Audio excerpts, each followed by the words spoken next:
ini anaknya pamer keramat. Ayo siapa nih yang kira-kira gantiin Aba? Al-Hamid ngeluarin rantai emas dari langit. Keramatnya Al-Hamid tuh keluarin rantai emas dari langit sampai ke bumi. Lagi ngobrol sama kakaknya Al-Muhdhar nih, Syekh Umar Muhdhar. Ayo wahai Syekh Umar Muhdhar, nih lihat keramatannya, nurunin rantai. Siwak kanan ya, siwak ini lebih hebat daripada kursi gubernur, lebih hebat daripada kursi wali kota, lebih hebat dari kursi menteri, lebih hebat daripada kursinya presiden. Kenapa? Ini siwak saya adalah singgasana dari Nabi Muhammad Sallallahu Alaihi Wasallam. Ada kursi, ambil makan tuh kursi. Itu kursi nggak muat dalam kuburan, begitu bikin sempit di dalam kuburan. Siwak saya bikin kuburan saya jadi luas. Di jembatan yang membentang di atas neraka besok, nih siwak saya nih, begitu bikin tuh jembatan jadi pendek di masa jengkal. Satu lagu sebujur bangkai Roma Irama lebih mulia dan lebih manfaat bagi umat Islam daripada ceramah 70 habaib. Nah ini saya pernah melihat kiai mengatakan lagu sebujur bangkai Roma Irama itu lebih baik, lebih manfaat daripada pidato 70 habaib. Ini di mana kiai? Emang gitu kenyataannya.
Saya pernah melihat kiai mengatakan lagu sebujur bangkai Roma Irama itu lebih baik, lebih manfaat daripada pidato 70 habaib.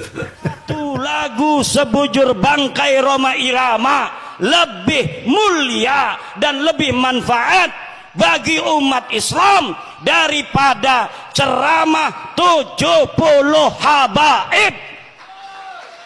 Ama Roma Irama marah juga.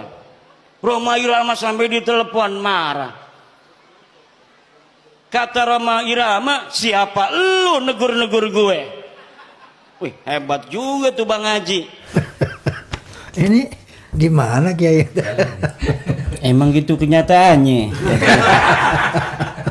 Dasarnya apa tuh ya? Dasarnya memang kan kita sering melihat ceramah habaib-habaib itu di video-video itu kan begitu. Ya, nah. Halu kan. Katanya siapa aja di Tarim itu orang yang sudah kumisan jadi wali. Makanya di kota Tarim itu, di kota Tarim, bayi-bayi yang ada di kota Tarim itu, mereka itu nggak tumbuh balik kecuali mereka sudah jadi wali. Mayuhammim syaribu, nggak ada yang tumbuh kumis illa wagudu mukashif, kecuali sudah jadi wali. Iya. Lagunanya untuk masyarakat apa itu? Nggak ada. Kemudian kakek aneh pakai muqaddam mi'raj 70 kali ke langit. Beliau bernama Al-Imam Muhammad bin Ali Al-Faqih Al-Muqaddam. Sayyidina Al-Imam Faqih Al-Muqaddam, di dalam manaqib sejarah hidup beliau diceritakan bahwa Al-Imam Faqih Al-Muqaddam adalah orang-orang yang besar. Beliau adalah orang-orang yang hebat. Bahkan diceritakan beliau pernah mi'raj, saudara-saudara, bertemu dengan Allah dalam satu hari 70 kali, saudara-saudara. Nggak, apa bedanya untuk umat? Nggak ada. Kakek aneh bisa nurunin rantai emas dari langit. Syekh Habib Bakar bin Salim punya anak 13 jadi wali semua. Anaknya beliau 13 jadi wali semua. Ketika beliau meninggal, ini anaknya pamer keramat. Ayo siapa nih yang kira-kira gantiin Aba? Al-Hamid ngeluarin rantai emas dari langit. keramatnya Al-Hamid tuh, keluarin rantai emas dari langit sampai ke bumi. Lagi ngobrol sama kakaknya Al-Muhdhar nih, Syekh Umar Muhdhar. Ayo wahai Syekh Umar Muhdhar, nih lihat keramatannya, nurunin rantai emas dari langit sampai ke depan dia. Ini Habib Syekh Umar Muhdhar kata awak doang. Dia bilang sama adiknya, Al-Hamid, coba lihat tuh paling atas siapa? Gak tahu, ada Syekh Umar Muhdhar megangin rantai dari atas. Lebih hebat saya, katanya. Tuh anak-anaknya bagaimana abaknya? Apa manfaatnya buat kita? Kagak ada. Dan banyak, itu masih kalau bisa diurut 70 tuh Bang Haji. Tapi kalau kita mendengarkan lagu, badan pun tak berharga sesaat ditinggal nyawa, anak istri tercinta tak sudi lagi bersama, secepatnya saat Masya Allah. Jadi Terusin Bang.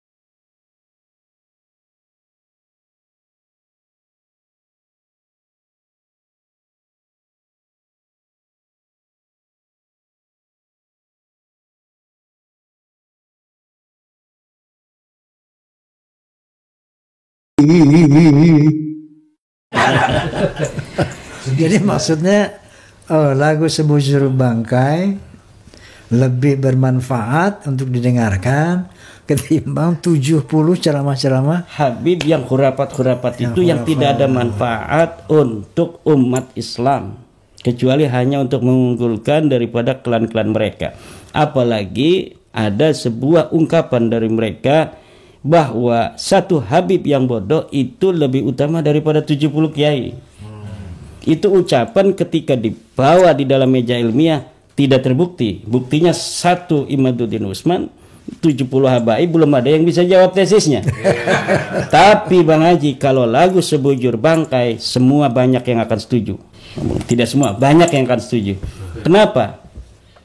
Coba di dalam sebuah hadis dikatakan wa kafa bil mauti wa'idha. Cukup dengan kematian sebagai penceramah, sebagai penasehat. Nah, lagu Sebujur Bangkai itu adalah nasihat. Lagu tentang kematian. Bahkan ada di sebuah show Bang Haji, sebelum nyanyi itu ada ayat Al-Qur'annya. Kullu nafsin dha'iqatul maut. Sebuah lagu Sebujur Bangkai. Kan ada begitu tuh kan. Ya, tentunya bagi yang mendengarkan langsung ingat mati itu Bang Haji. Walaupun ketika mereka mengingat mati kakinya masih bergoyang. Mati juga gua, biarin dah goyang dulu dah. Tapi mereka ingat mati Bang Haji. Walaupun sambil goyang-goyang. Daripada ngedengerin ada rantai emas dari langit. Wallahi siwak kanan siwak ini lebih hebat daripada kursi gubernur, lebih hebat daripada kursi wali kota, lebih hebat dari kursi menteri, lebih hebat daripada kursinya presiden. Kenapa? Ini siwak saya adalah singgasana dari Nabi Muhammad sallallahu alaihi wasallam. Ada kursi, ambil makan tuh kursi. Tuh kursi nggak muat dalam kuburan. Begitu, bikin sempit di dalam kuburan. Siwak saya bikin kuburan saya jadi luas. Bikin kuburan jadi lapang.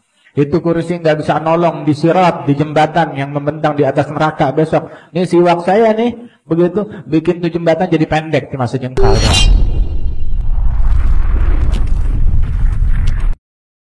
Marga Al-Hamid, Habib Umar Al-Hamid bin Jindan, kita orang bin Hafid, Habib Umar bin Hafid, kemudian Al-Muhdhar, Habib Soleh Tanggul, Al-Hamid, ya, kemudian Habib Muhammad bin Ahmad Al-Muhdhar. Itu keturunan Al-Imam Syekh Habib Bakar bin Salim. Punya anak 13 jadi wali semua. Anaknya beliau 13 jadi wali semua. ketika beliau meninggal, ini anaknya pamer keramat. Ayo siapa nih yang kira-kira gantiin Aba? Al-Hamid ngeluarin rantai emas dari langit. Keramatnya Al-Hamid tuh, ngeluarin rantai emas dari langit sampai ke bumi. Lagi ngobrol sama kakaknya Al-Muhdhar nih, Syekh Umar Muhdhar. Ayo wahai Syekh Umar Muhdhar, nih lihat keramatannya, nurunin rantai emas dari langit. Sampai ke depan dia. Ini Habib Syekh Umar Muhdhar ketawa doang. Dia bilang sama adiknya, Al-Hamid, coba lihat tuh paling atas siapa? Gak tahu ada Syekh Umar Muhdhar megangin rantai dari atas. Lebih hebat saya, katanya. Tuh anak-anaknya bagaimana abaknya. Kemudian Al-Imam Al-Faqih Al-Muqaddam Muhammad bin Ali Ba'alawi. Ini pongkolnya para ahlul bait Nabi Muhammad. Beliau punya pembantu namanya Al-Imam Syekh Said Al-Amudi. Syekh Said Al-Amudi. Kita jangan bicara Habibnya dulu, jangan bicara majikannya dulu, kita bicara pembantunya dulu. Biar kamu tahu bagaimana kedudukan mereka dzurriyyat baginda Nabi Muhammad. Syekh Said Al-Amudi, pembantu Al-Imam Al-Faqih Al-Muqaddam. Beliau sudah meninggal lama. Cintanya dengan keluarga Nabi Muhammad luar biasa. Syekh Said Al-Amudi ini dari bangsa Masya'eh, keturunan sahabat atau selainnya, bukan dzurriyyat Nabi. Ketika sudah ratusan tahun meninggal, datang satu habaib ziarah. Ziarah ngucapin salam. Assalamualaikum ya Syekh Said Al-Amudi. Ini udah ratusan tahun meninggal nih. Anda tahu apa yang terjadi? Kuburannya kebelah jadi dua. Bangkit itu Syekh Said Al-Amudi amma jasad-jasadnya. Dia katakan, Waalaikumsalam warahmatullahi ya ahlul bait Rasulillah. Kemudian diambil tangan itu Habib, dia cium tangan, kemudian akhirnya balik lagi ke kubur, masuk lagi. Itu mereka para aulia, orang-orang yang khidmat dengan keluarga baginda Nabi Muhammad. Syekh Umar Muhdhar, anak Al-Habib Abdurrahman As-Siggaf. Jadi Syekh Umar Muhdhar ada dua. Yang pertama anak Habib Abdurrahman As-Siggaf. Ini nggak punya anak laki-laki, anaknya perempuan yang menurunkan nanti dari situ keluarga Al-Idrus. Yang kedua Syekh Umar Muhdhar keturunan tadi Syekh Abu Bakar bin Salim yang ngeluarin daripada bangsa Al-Muhdhar, fam Al-Muhdhar, Habib Hasan Al-Muhdhar di sini ya, Samarinda. Nah itu masih keturunan beliau. Al-Habib Syekh Umar Muhdhar ini di Hadramut. Beliau itu di kuburannya ini sebelum meninggal dibilang, saya nggak akan pernah ridho siapapun yang lewatin kuburan saya. Jadi kalau ada burung lewat mati langsung. Saking hebatnya beliau. Sampai akhirnya ada satu habaib doa, Bib, ini nanti Hadramut Tarim akan banyak orang-orang datang untuk mencari ilmu dan berkah. Kalau antum nggak cabut sumpah antum, nanti mereka naik apa ke sini, akhirnya mati. Tolong dicabut. Akhirnya dicabut sampai gini hari, akhirnya nggak terjadi. Dulu itu terjadi. Kalau ada burung lewat, jatuh mati. Syekh Umar Muhdhar ini punya anak kecil namanya Aisyah. Beliau datang hal, orang wali kalau lagi datang hal bawaannya pengen ibadah. Nah kalau pengen ibadah biasanya kholwat. Kholwat itu menyendiri di kamar sendiri, udah ibadah, wirid, zikir. Tapi hebatnya mereka orang-orang wali, kalau wirid tembok ikut zikir, keluar suara. Pahamin deh? Tempat duduk, karpet, kayu, semua itu keluar suara, zikir bareng sama mereka orang-orang wali. Itu mereka orang wali, orang-orang saleh, kholwat, menyendiri. Datang hal, dia bilang sama istrinya, istri, jangan ada siapapun yang masuk kamar kholwat saya ya, saya pengen kholwat. Iya, sudah istrinya masak di dapur. Syekh Umar Muhdhar lagi kholwat, lagi baca zikir.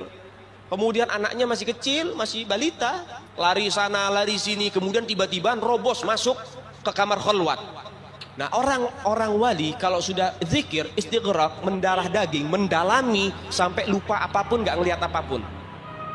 Sehingga ketika beliau kaget ada suara orang masuk, langsung dibilang, mut, mati kamu. Seketika itu anaknya kebakar, mati langsung. Sadar daripada Syekh Umar Muhdhar, waduh, anak saya meninggal ini. Dipanggil istrinya, dimarahin. Ana udah bilang, jagain. Kenapa kamu lepasin begini? Nangis itu ibu. Kemudian tiba-tiba berhenti, ntar dulu. Kita punya pembantu, sini pembantu dipanggil. Sini pembantu, khadamah sini, pembantu. Ibu, kenapa?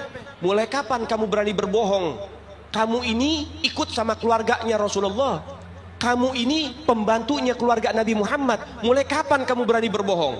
Maksudnya bu, dari semenjak anak ini melahir, kamu suka gendong. Ya kalau bahasa kita dininak boboin. Jadi kalau lagi digendong dibacain, dinyanyiin lagu. Apa lagunya? Ya bintul gutub, ya zaujatul gutub, ya ummul gutub. Wahai putri dari seorang gutub, wahai istri dari seorang gutub, wahai ibu dari seorang gutub. Maksudnya bu, ya kamu bohong, ini anak masih balita. Kalau kamu katakan bintul gutub, putri dari seorang gutub, betul, ayahnya gutub. Tapi kamu mengatakan, ya zaujatul gutub, wahai istri seorang gutub, ini anak belum menikah, belum jadi istri, tapi sudah meninggal dunia. Berarti itu menjadi kebohongan buat kamu. Sampai begitu didikannya, saudara. Sampai itu dicap bohong. Apa kata pembantunya? Enggak, Bu, saya enggak bohong. Itu diambil jenazahnya, diindung-indung lagi, dibacain lagi. Ya bintul gutub, ya zaujatul gutub, ya ummul gutub. Itu anak langsung bergerak, berdiri, langsung lari-lari lagi. Ini baru pembantu nih. Kata Syekh Umar Mohdhar, kamu mau ngelawan takdir, anak mati kamu hidupin. Apa kata pembantunya? Enggak, Tuan, yang ngelawan takdir duluan kan Tuan, anak hidup dimatiin. Dia taslim, nyerah satu sama. Ya udah, berarti memang udah takdirnya. Kan tadi hidup, kemudian mati, ya, kemudian sama pembantunya dihidupin lagi.